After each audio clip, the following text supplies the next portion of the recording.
আমাৰ ভাৰতবৰ্ষ আমাৰ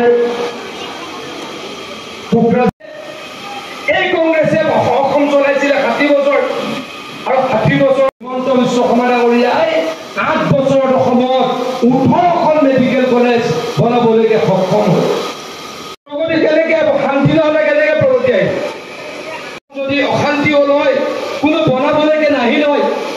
আজি ইয়াতে আমাৰ মিত্ৰজোঁটৰ প্ৰাৰ্থী জয়ন্ত বসুমতাৰী এখন মেডিকেল কলেজ বনাইছে। মেডিকেল কলেজ আমাক কিয় লাগে? মেডিকেল কলেজ নহ'লে আমি ডক্টৰ সৃষ্টি কৰিব নোৱাৰোঁ।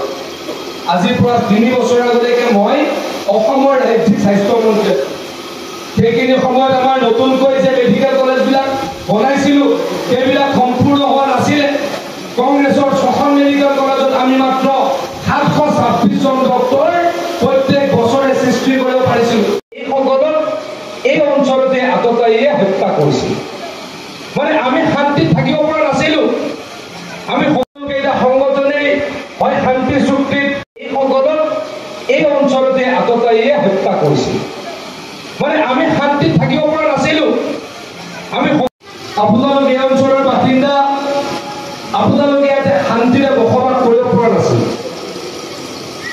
ইয়াৰ পৰা যদি কোনোবা কোকৰাঝাৰলৈকে গৈছে, কোনোবা যদি বঙাইগাঁৱলৈকে ওলাই গৈছে, ঘৰৰ মানুহে ভয় খাইছিলে যে মোৰ ল'ৰাজন, মোৰ দেউতা, মোৰ মা ঘৰ আহি পাবনে নাপাব।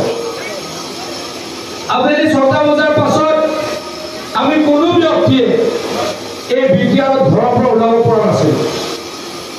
ঘৰৰ ভিতৰত সোমাই থাকিও ভয় হৈছিল ৰাতি কোনোবা আততায়ী আহি আমাক গুলিয়াই নেকি, এই পৰিৱেশ বিৰাজ কৰিছিল। এই পৰিৱেশৰ সময়ত অসমত চৰকাৰ কাৰ আছিল?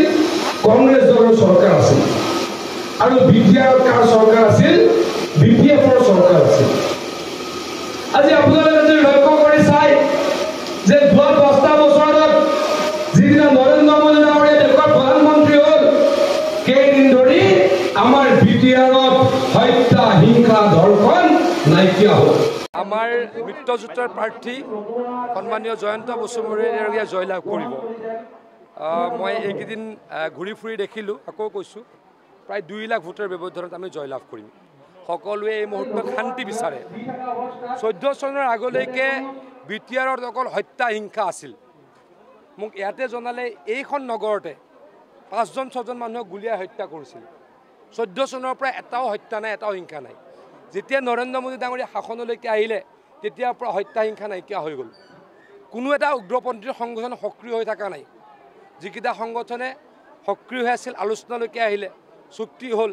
এটা দুটা সংগঠনে এতিয়াও চুক্তি কৰা নাই যদিও শান্তিৰ আলোচনাত আগুৱাই গৈছে, শান্তিৰ আলোচনাৰ কাৰণে আগুৱাই গৈছে।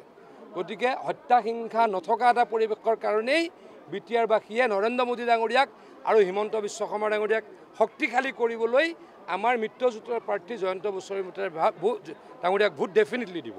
উগ্ৰপন্থী নিৰ্মূল কৰাৰ কাৰণে আপুনি যথেষ্ট সক্ৰিয় ভূমিকা লৈছে। আজিৰ দিনটোত বাছগাঁৱত দেখা গৈছে 3জনকৈ কেএল উগ্ৰপন্থী ধৰিছে আৰু বোমাও এটা উদ্ধাৰ হৈছে। চাওক, এটা দুটা এইটো একচুৱেলি সেই গোটেই বস্তুটো আমাৰ অসম কেন্দ্ৰিক নহয়। আপোনালোকে জানেই অসম কেন্দ্ৰিক সংগঠন হয়তো এটাই আছে এই মুহূৰ্তত, পৰেশ বৰুৱা ডাঙৰীয়া আলফা, বাকী নাই। আৰু কেএলও যদি দুভাগ হ'ল মই নাজানো। এগৰাকী ব্যক্তিটো আহি জীৱন সিংহ ডাঙৰীয়া, হয়নে? তেখেত আলোচনাৰ মাজলৈকে আহিছে। কিন্তু কাকোৱে হত্যা হিংসা কৰিবলৈ দিয়া নহ'ব। কঠোৰ ভাষাৰে সকীয়াই দিছোঁ, কঠোৰ ভাষাৰে সকীয়াই দিছোঁ। বিটিআৰৰ এজনো মানুহ যাতে মৃত্যুমুখত নপৰে, কোনোৱে যাতে কাকো হত্যা কৰিব নোৱাৰে, তাৰ কাৰণে কঠোৰ ভাষাৰে আমি সকীয়াই দিছোঁ। হাগ্ৰামা ডাঙৰীয়াই ফুচলনিৰ কথা কয়। তেওঁ দেখোন কৌতুক অভিনেতা বুলি সকলোৱে জানে। আমি যেতিয়া আগতে কংগ্ৰেছত আছিলোঁ, তেওঁ যেতিয়া কংগ্ৰেছ দলৰ মিত্ৰ শক্তিত আছিলে, তেওঁ সদায় ভাষণ দিয়ে আৰু আমি হাঁহোঁ, আমি হাত চাপৰি মাৰোঁ। তেওঁতো কোনো গুৰুত্বপূৰ্ণ কথা নকয়, চিৰিয়াছ কথা নকয়, অকল হাঁহি ধেমালি ফুচুৰি কথা কয়। ফুচুৰি কথা কৈ চেম্পিয়ন বুলি কৈছে, ইলেকশ্যনত তেওঁ হাৰি থাকিব।